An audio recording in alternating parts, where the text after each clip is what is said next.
Samantala, patuloy ang ginagawang pag-iikot ni Pangulong Bongbong Marcos sa mga DOH hospital upang tingnan ang pagpapatupad ng zero balance billing. Kaninang umaga, sa East Avenue Medical Center sa Quezon City, bumisita ang Pangulo. May report si Brigada Maricar Sargan. Ibrigada mo! Brigada!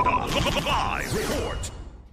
Hinikayat ni Pangulong Ferdinand Marcos Jr. ang mga naserbisyuhan ng zero balance billing na ipamalita pa ang hinggil sa programa para mas maraming Pilipino ang makaalam at mahikayat na magpagamot nang hindi nangangamba sa gastusin. Kaya ikalat ninyo ito, word of mouth. Kasi yung mga ibang pasyente sinasabi, wala kayong binabayad, meron palang ganyan. So ikalat natin, palaman natin sa lahat ng tao para hindi na sila nagdadalawang isip na magpatingin, magpagamot, at magpagaling. Sa kanyang pagbisita sa East Avenue Medical Center sa Quezon City kaninang umaga, personal na sinaksihan ng Pangulo ang pagpapatupad ng programa. Sa ilalim ng sistema, sinasagot ng PhilHealth at ng Department of Health ang lahat ng gastusin ng pasyente upang hindi na sila maglabas ng pera para sa pagpapagamot. Simula raw nang ihayag niya ang naturang programa sa kanyang ika-4 na State of the Nation Address, mahigit 2,000 pasyente na ang na-confine sa nasabing hospital na nakinabang dito. So I'm happy to be able to report that the zero billing program is proceeding well.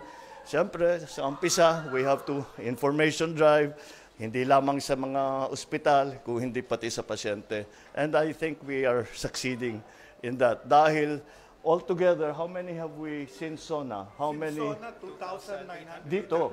But all in all? 83 hospitals po yan. So, doon sa pinanggalingan natin sa East Visayas, doon sa East Visayas, nag-12,000 na silang pasyente mula nung SONA. Dito, 2,000 na. Kahapon, bumisita rin ang Pangulo sa Eastern Visayas Medical Center sa Tacloban City sa Leyte, kung saan nakita niyang handa na ang mga medical personnel sa pagpapatupad ng naturang sistema. Una nang inatasan ng Pangulo si Herbosa na tiyaking maayos na maipatutupad ang zero balance billing sa lahat ng DOH hospital sa buong bansa. Ngayon, we just have to make sure na lahat ng ospital sa buong Pilipinas, alam nila ang procedure.